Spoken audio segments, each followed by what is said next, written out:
I'd just like to introduce you to the happy couple, Mr. and Mrs. James.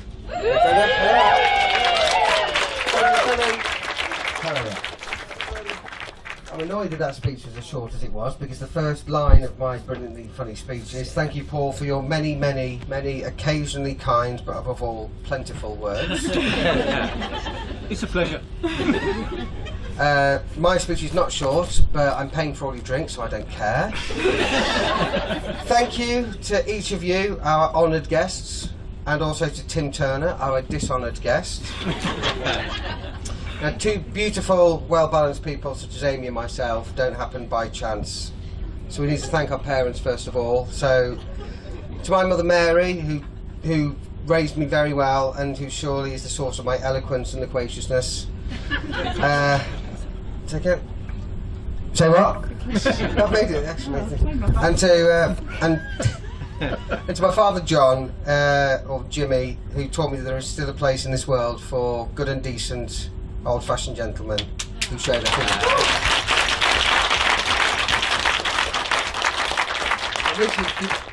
I wish you'd been feeling well enough to join us today.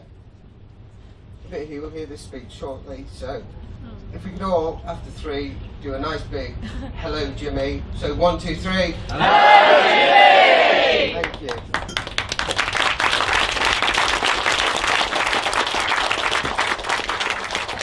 On behalf of my insanely hot new wife,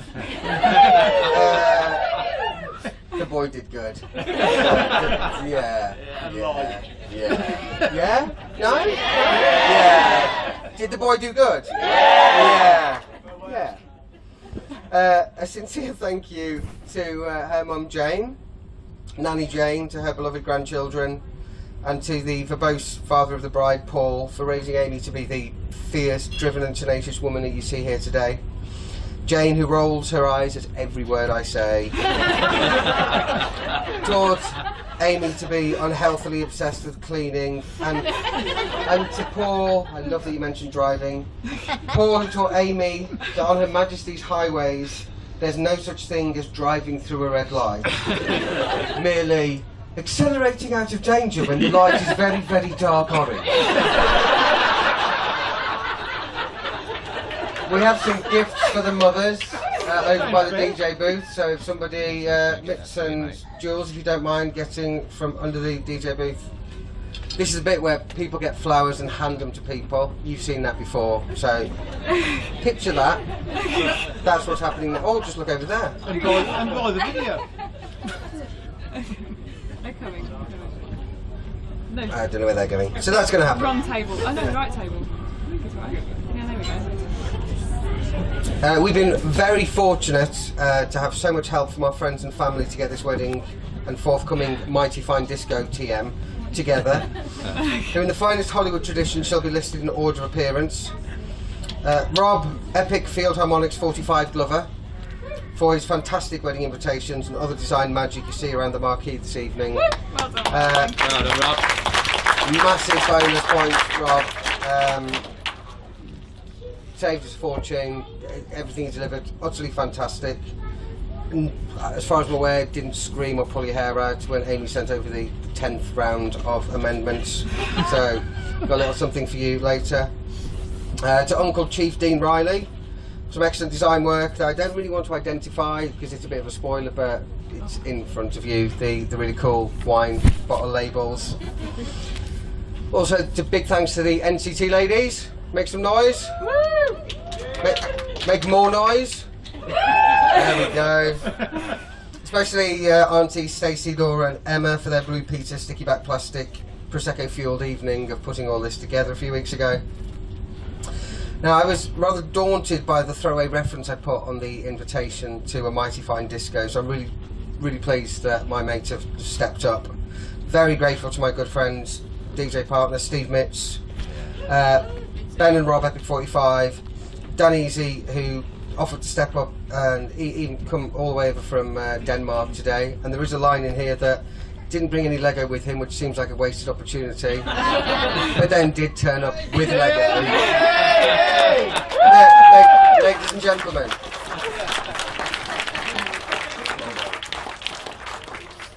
Special thanks to Jules, who will not only be DJing. Special thanks to Jules, who will not only be DJing, but has already done some excellent ushering and arranging all the audio setup on that today. Got something to share with the class? Would you?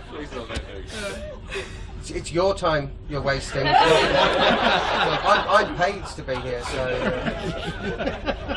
honestly, some people. And to my personal life coach, bodyguard, very good friend, Jay Knight.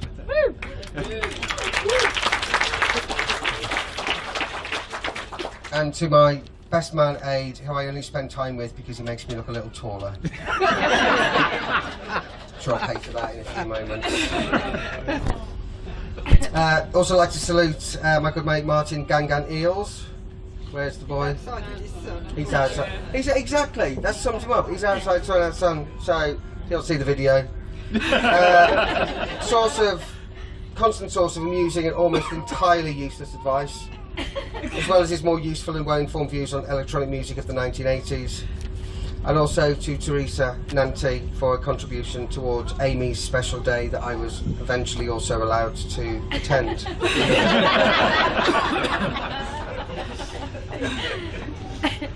Pause for effect. However, the vast majority of today has been put together by Amy herself, to my utter awe and respect. What Amy, Bridezillus Maximus, Bride Sarah Tops, today is all the more impressive when you realise that she put all of this together whilst managing the sale of our house, the purchase of our new home, clearly doing a fantastic job of looking after our perfect, happy and healthy 11-month-old boy, 11 months old today. And while supporting me through the roller coaster of emotions stirred up as I struggled to accept the new Star Trek series on Netflix,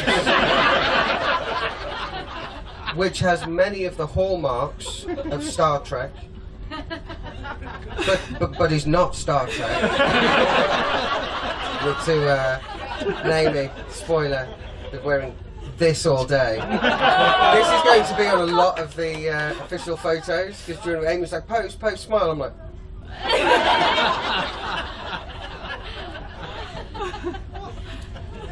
I digress. Yes, the design of the USS Shenzhou is excellent, and the set and sound design give many nods to the original continuity, but such adornment cannot disguise the fact that at its heart, Star Trek Discovery is as cold and unwelcoming as the icy surface of the Klingon penal colony on Ruminations.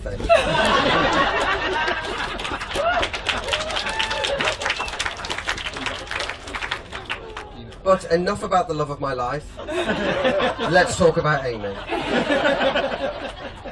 Some of you may not know that I met Amy online as a digital marketer who worked primarily in search engine optimization.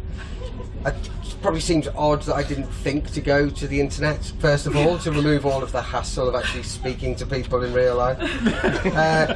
It was the recommendation of the aforementioned Tim Bloody Turner that I try it, along with my dear and sadly departed friend Nick Corbet, and the dizzy legend that is Loz Long, someone who would have loved to be here today, but unfortunately had much more fun things to do on the other side of the planet.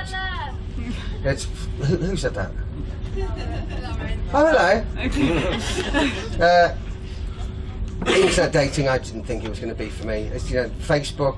Much as Facebook gives you the convenience of finding out which of your friends are racist Brexiteers without actually having to leave the house or talk to them, and Twitter allows misogynistic, umpa-lumpa, implausibly elected presidents to start wars. Tinder's a great place to meet the kind of people who really shouldn't be allowed to reproduce, even though that's why they're there. If Tinder was a geographical place, they would build a wall around it and nuke it from space. Now, I spent a grand total of 8 days on Tinder, and look at what I won. Now I think about it, I never actually This is true. Never actually shut down my account. So it's still out there. Somewhere for all those unlucky ladies.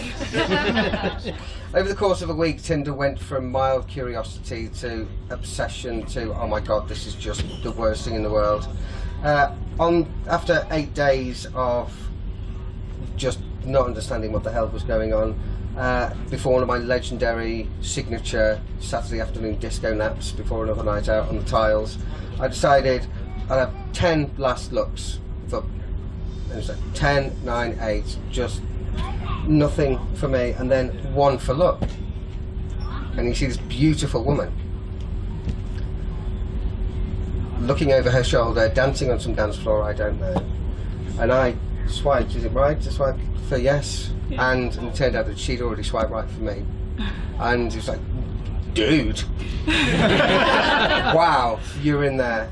And so I sent her an off-the-cuff, flippant, simple 10 or 12 word message that I actually spent 8 hours drafting.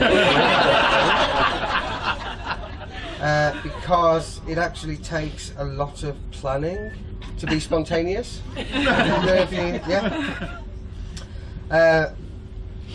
After a few weeks of rather aggressive online grooming from Amy, I relented and agreed to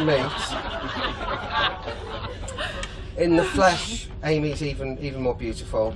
However, she at first was invisible because she just wasn't there in the first example of her legendary lateness for everything. I bought my A game to our first date, and it was epic. The chemistry was electric, electricity was chemical, the metaphors were mixed. We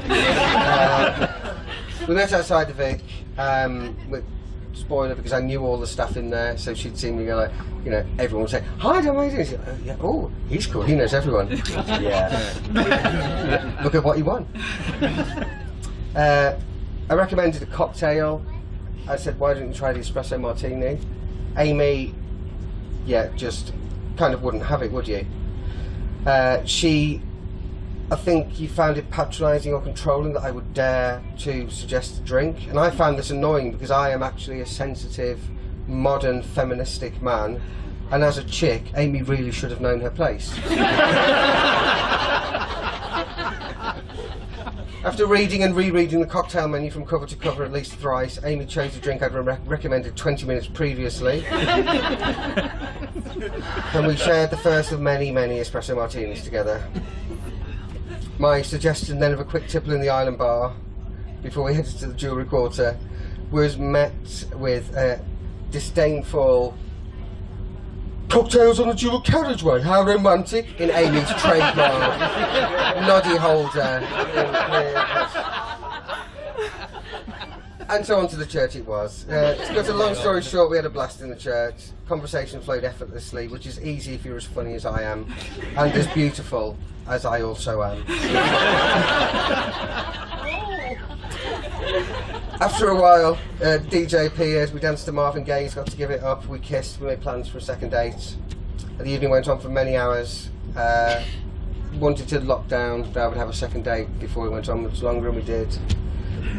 The evening actually ended up really late, and just before, not long before I put you in a taxi, we talked. We actually had the conversation about having children, which could seem weird on a first date, but we'd got to know each other. We've been talking for about a month at this point. And I said, if we have a boy, we will call him William. Look at what I want.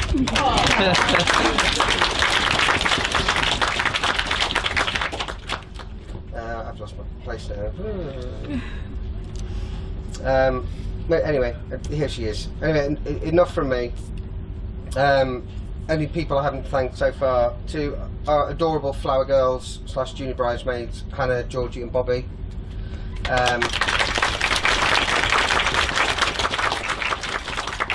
The dashing page boys, my wee nephew Fraser and my beautiful son William. I love you all.